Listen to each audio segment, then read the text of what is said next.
Hey guys, welcome back to Travel Check-ins with Saidah. And Germaine. Today we're going to be sharing 6 Swahili phrases we think every American should know when they come to Kenya.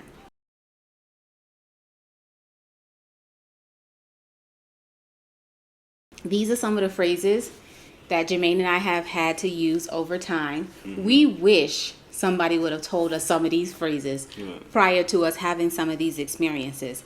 So what we're going to do is we're going to share the phrase with you and tell you what experiences you might run into where you would need these phrases. Right. So can you start us off with the first phrase? The first one is Sina Pesa. Our friend told us that particular phrase because when we first got here, we used to go, mainly Sarit.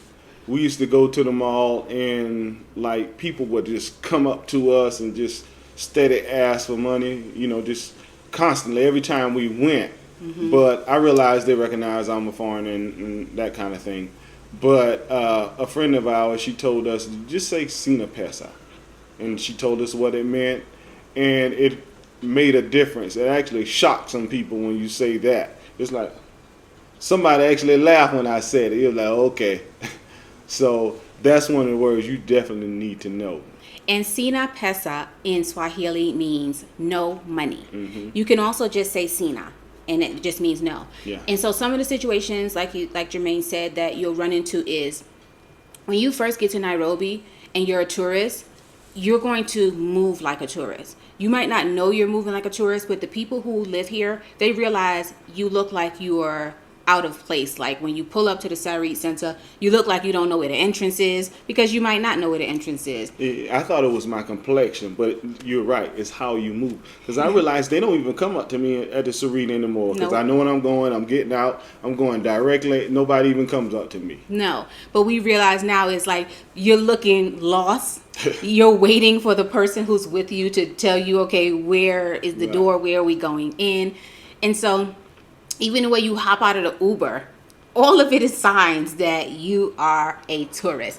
And if you move like that, which you most likely will when you first come, people are going to come up to you. Moms with kids. Yes. Moms with babies, sometimes look like newborn babies, even kids. So a lot of times Germaine was the one who was initially getting accosted for money and handouts and stuff. Looking like a tourist.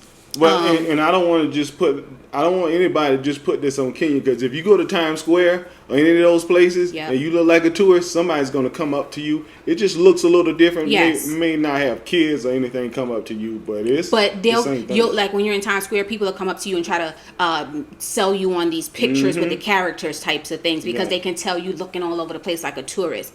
And we've experienced that when we've taken people we know through Times Square. Or homeless, they'll come up to you too. Yeah. They think you are a tourist. Yeah, so Sina Pesa is one of the words that you would probably use, and it's very easy to say. You can say Sina, you can say Sina Pesa. I'm not saying don't give that. We're not saying don't give anybody any money. What you do is up to you. Right. But what we're saying is when you are approached by either it's usually women or a woman with a child. You'll see women with little babies on the side of the sidewalk and stuff, and they'll come up to your Uber, and if your window is open or even if it's not open, they'll come and they'll put their hands on your window and they'll say Papa or Mama, or they'll ask you for money. But the other part is the kids. Yeah, and I think we all should be generous, right? The reason we don't really give out on the street because we didn't do that in America. We budget our money to the penny, right? So when we give through an organization, especially the one we work with now. It's with intention, and we know what that money is going to do and what it's going to provide. Because, you could give money all day, right? But sooner or later, you're going to run out of it. So you have to be intentional of where you direct your money. Absolutely.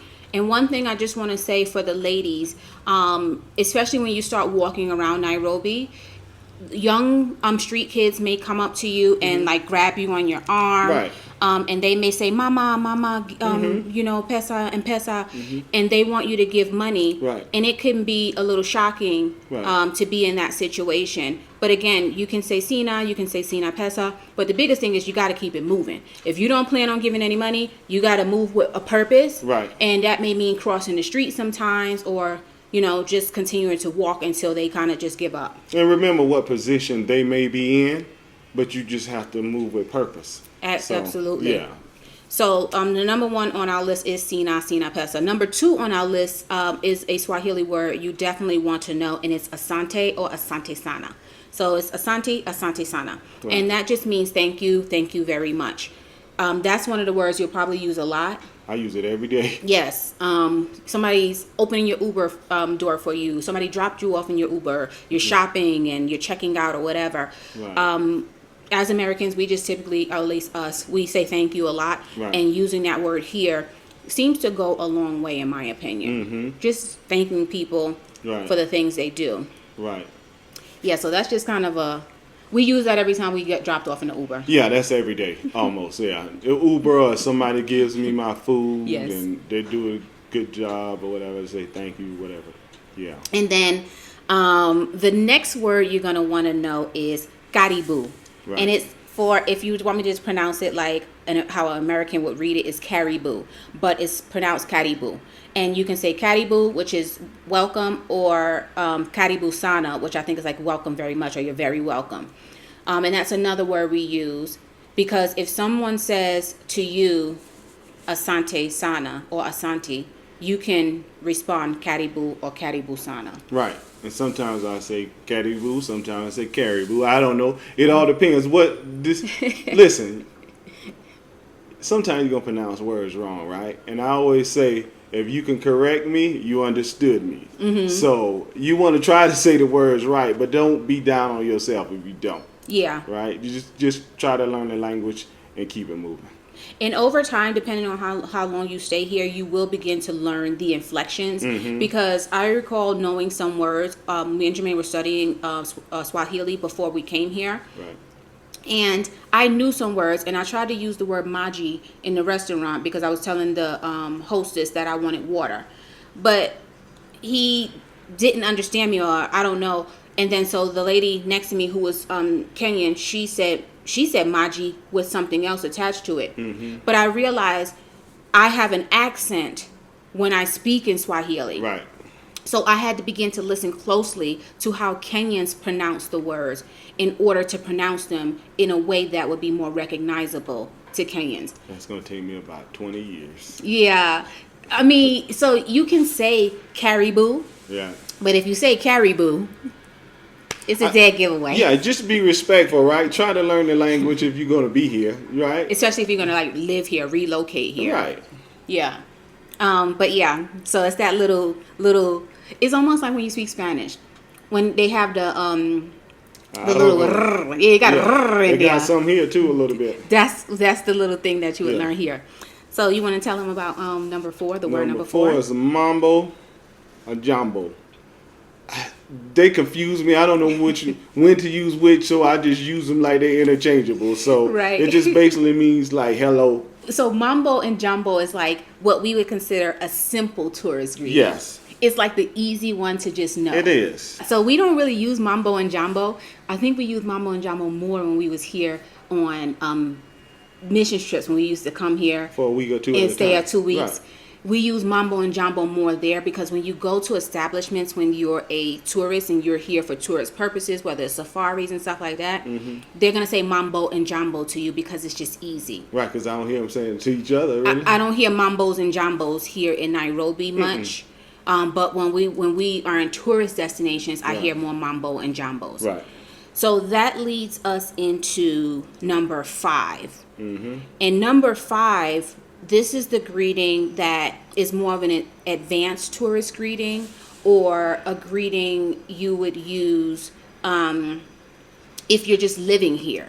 And that is, it's going to start with habari ya, and then you're going to follow it up with asabui if it's the morning, right? So habari ya asabui, Mm-hmm. that's for the morning. And that might be hard, guys, but it's really easy. Habari ya asabui. Right. So as long as you remember habari ya, then you just remember the other ones to add.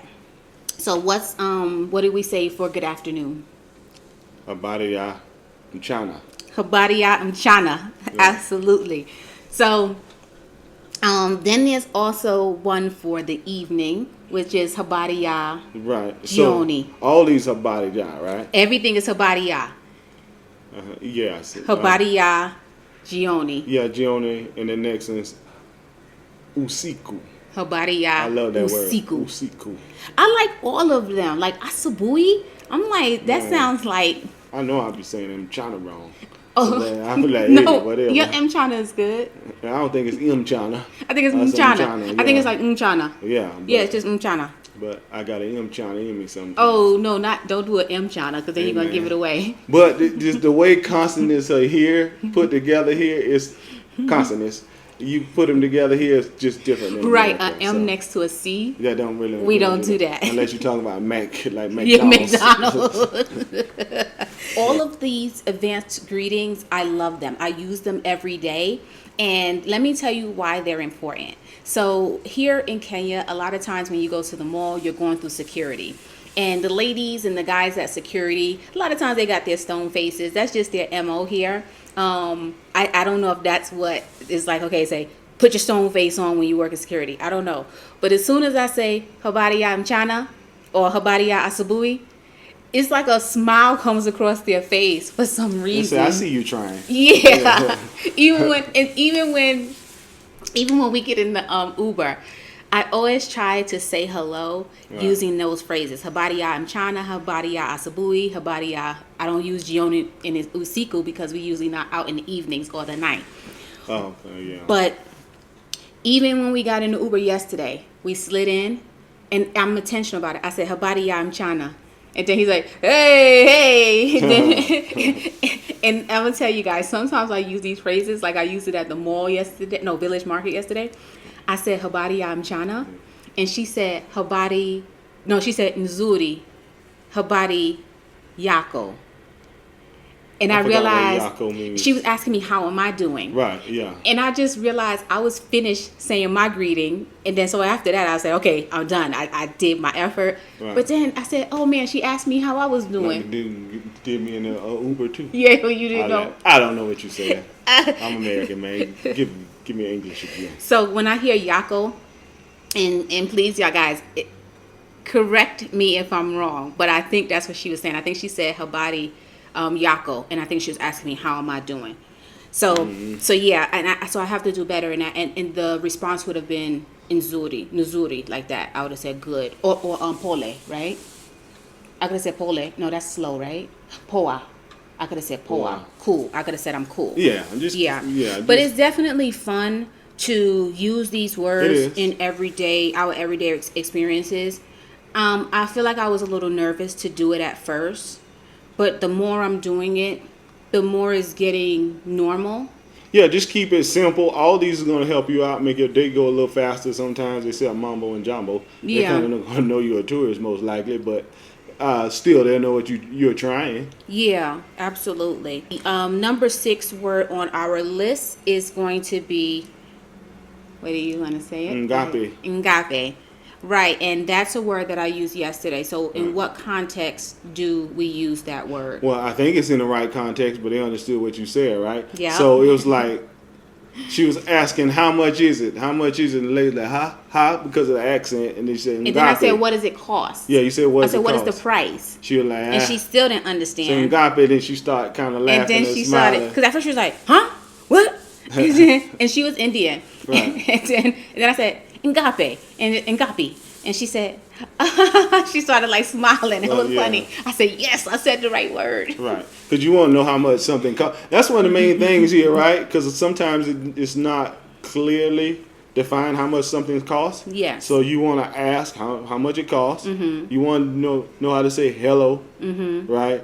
You want to know how to say good morning, how was your morning? Mm-hmm. And you definitely want to say, I don't have any money. Yeah. So those are the phrases we think are the top phrases that you should know, whether you're going to the market or whether you're just shopping around. Ngapi is a good word. You're not going to need it like if you're going to Carrefour or Quick Mart.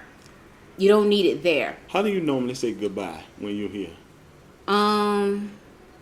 Well, I thought somebody said badai.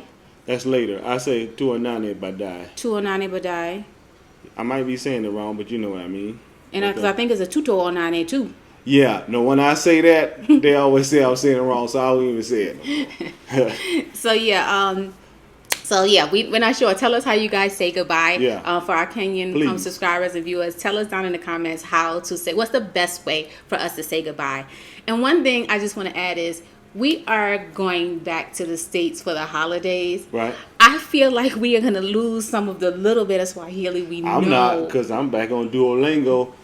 I've been on it. Have you been doing it at all? I haven't. I have. So what I've been doing is I have been just listening. When people are having conversations that close by me, I'm listening intently because I've done a lot of Duolingo, and I'm trying to see if I can connect the words that I've learned with what they're saying. I'm definitely going to get back on my Duolingo, but it's fun trying to learn. Right, and then you guys, sometimes you comment, do me a favor, drop me a Swahili word in there every once in a while. Not sentences, because I won't retain that. Maybe but we could do me one a word. sentence. Just don't do a paragraph. One sentence for you. Okay, just one I need word. a word. A word. Right, because that's how I learn. I Okay. build on words and then I make it into a sentence. So, yeah, just throw me a word in there every once in a while. Yeah, and for me, you can do words sometimes, guys, but also maybe do a sentence, not a paragraph, because I don't know if Google's gonna translate it well, and so then we won't really understand if they don't translate it well, unless you write it in Swahili and then you write the translation at the bottom. But that would be very helpful for us. We would love to interact with you guys that way and use Swahili even more in our comments. Right. So that's what we have for you guys. Those are the 6 Swahili phrases Americans should know in Kenya. We appreciate you guys watching today's video, right? We do. And what would we like them to do in response? Like, subscribe, what else? And maybe drop us a comment. Yes. And we appreciate you guys, and we hope to catch you guys in the next video. Bye-bye. Bye.